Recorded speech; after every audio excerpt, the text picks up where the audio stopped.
Oke guys, kembali lagi bersama gua tentunya di channel PK TV. Ya dimanapun kalian berada, semoga selalu sehat dan dilancarkan rezekinya.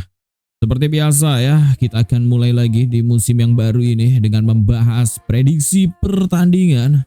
Dimana di hari ini sudah gua rangkum dari beberapa pertandingan. Di sini gua ambil 6 pertandingan yang menurut gua terbaik pada laga malam nanti. Namun kalau kalian ada pertanyaan tentang seputar pertandingan lainnya, silakan bisa tuliskan di kolom komentar. Dan jangan lupa yang baru mampir juga di channel ini, jangan lupa subscribe, like, and share-nya. Karena terus mensupport channel ini agar terus berkembang dan terus bertahan. Oke guys ya, di hari ini yang sudah gue sediakan di 6 pertandingan, yaitu ada KUPS yang akan berhadapan dengan Michelin, dan juga ada Sigma Olomouc versus Malmo. Ada Samsun Sport versus Panathinaikos, ada PAOK versus Rijeka. Kemudian ada Dinamo Kiev yang akan berhadapan dengan perwakilan Israel, yaitu Maccabi Tel Aviv dengan lokasi yang netral. Kemudian ada Fredrikstad yang akan menghadapi Crystal Palace. Oke guys ya, di sini kita nggak usah lama-lama, langsung saja akan kita bahas tentu saja untuk di pertandingan yang pertama. Untuk di pertandingan yang pertama di sini kita akan bahas dari kualifikasi Europa League, di mana ada KUPS yang akan berhadapan dengan Michelin. Di mana dari kedua tim tentu saja akan bermain kick off di jam 10 nanti malam ya. Di mana kalau kita lihat dari performa KUPS di 4 match terakhir itu ada 3 kemenangan dan 1 kali kekalahan, sedangkan Michelin di sini memiliki 4 kali kemenangan beruntun. Namun untuk pertemuan mereka ini baru 1 kali bertemu, yaitu pertemuan mereka pada leg yang pertama, di mana dimenangkan Michelin dengan melibas KUPS dengan skor 4-0. Jadi untuk di laga kali ini tentu saja ya, KUPS terakhir bermain juga pada leg pertama, begitu juga Michelin terakhir bermain itu pada leg pertama. Jadi masih sama-sama fresh, terakhir bermain pada 21 Agustus. Untuk di pertandingan kali ini, kalau melihat dari performa dan gameplay di leg yang pertama ya, tentu saja di sini gua masih percaya dengan Michelin, yaitu dengan ngeberi pur setengah bola ya, atau di under 3 bola, atau 3/4 bola maksudnya ya. Sini gua lebih ambil ke under 3 bola atau Michelin ngeberi pur 3/4 bola. Oke, kalian yang cocok, silahkan sikat. Kalau nggak cocok dengan handicap, kalian bisa bermain di over undernya. Oke guys, kita akan lanjut tentu saja di pertandingan yang kedua. Di sini ada Sigma Olomouc versus Malmo ya, perwakilan dari Republik Ceko dan juga perwakilan dari Swedia. Dan di sini bisa kita lihat dari performa Sigma ya, di 4 match terakhir itu ada 1 kemenangan dan 3 kali kekalahan. Sedangkan kalau kita lihat dari Malmo di 4 match terakhir itu ada 2 kemenangan, 1 kali kekalahan dan 1 kali hasil imbang dalam segi performa kedua tim. Namun mereka ini juga baru 1 kali bertemu, yaitu pertemuan mereka ini ya pada kualifikasi ini ya di leg pertama, di mana Malmo berhasil memenangkan pertandingan dengan skor 3-0. Jadi untuk di pertandingan leg kedua ini akan bermain di kandangnya Sigma Olomouc tentunya. Jadi di laga kali ini guys, ketika melihat kita highlight ya atau tayangan ulang di leg yang pertama, tentu saja Malmo tidak begitu terbuka dari segi permainan. Jadi bisa dikatakan bahwa leg kedua ini Sigma akan memberikan perlawanan yang cukup bagus untuk di leg yang kedua, apalagi bermain untuk di kandang sendiri. Jadi tentu saja untuk di pertandingan kali ini, yaitu gue lebih ambil ke Sigma ya, dengan ngeberi pur 1/4 bola atau over undernya bermain di over 2,5 bola. Tapi untuk di laga kali ini gue lebih condong untuk bermain di over 2,5. Jadi kalian yang bermain handicap, kalau gua sih lebih ambil ke Sigma Olomouc, yaitu dengan mengambil pur 1/4 bola di tim tuan rumah. Dan kita akan lanjut tentu saja untuk di pertandingan selanjutnya, di pertandingan ketiga masih dari kualifikasi Europa League yang tentu saja akan bermain pada jam 12 nanti malam. Di mana mempertemukan perwakilan dari Turki, yaitu Samsun Sport versus Panathinaikos, perwakilan dari Greece atau Yunani.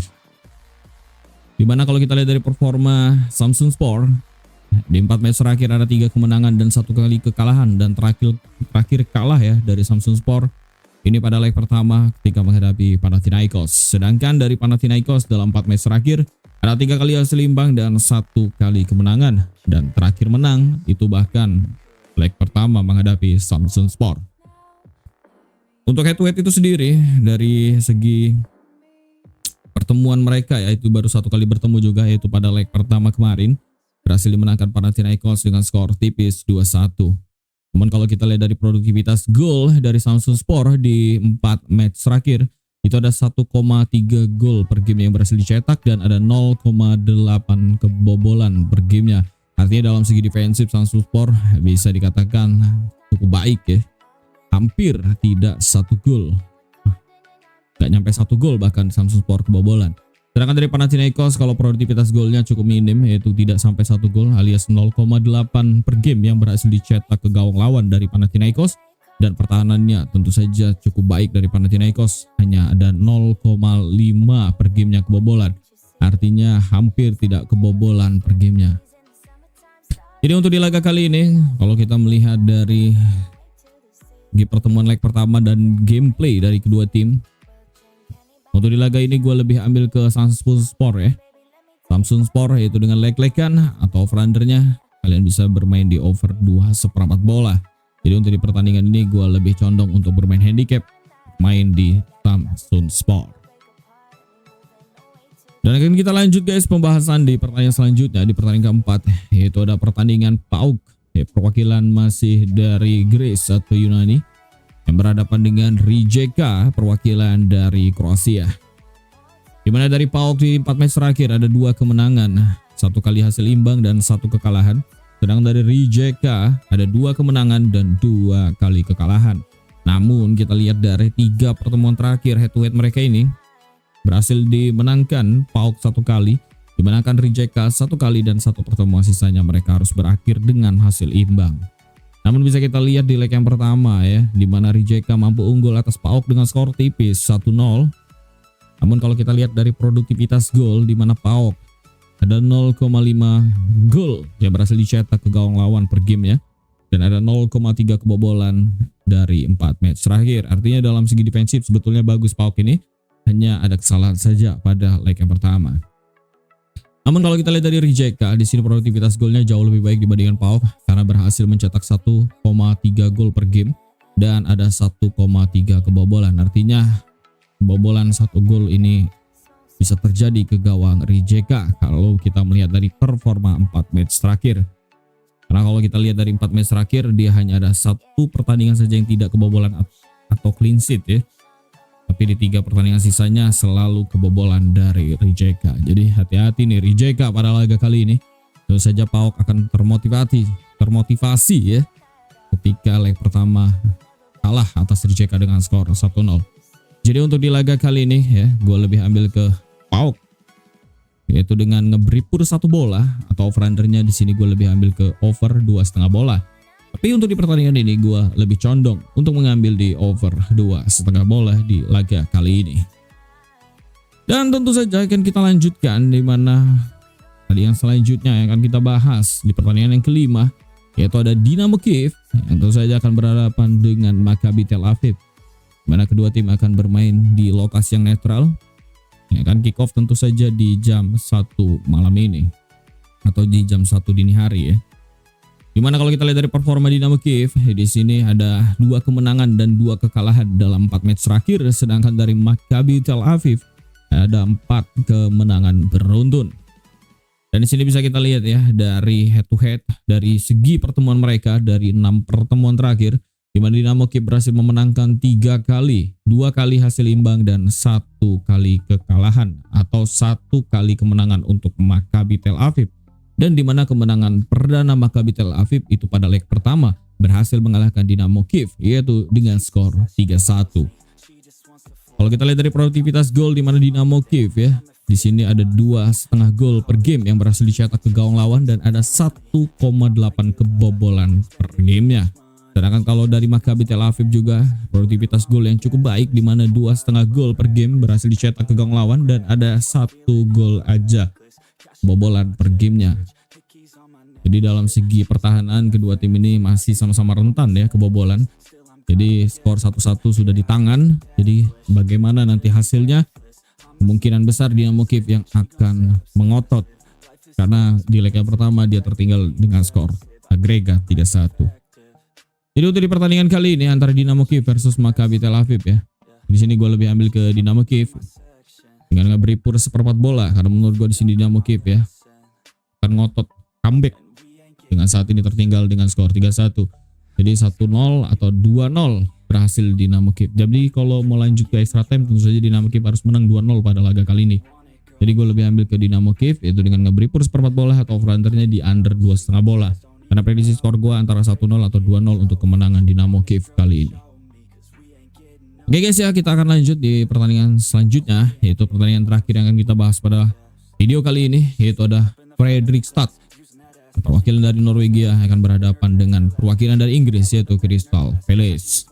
Dimana dari Fredrikstad bisa kita lihat ya, di 4 match terakhir ada 3 kekalahan dan 1 kali hasil imbang. Sedangkan dari Crystal Palace ada 1 kemenangan dan 3 kali hasil imbang. Namun kalau kita lihat dari head to head, mereka ini baru 1 kali bertemu, yaitu pada leg pertama kemarin berhasil menangkan Crystal Palace yaitu dengan skor tipis 1-0 saja.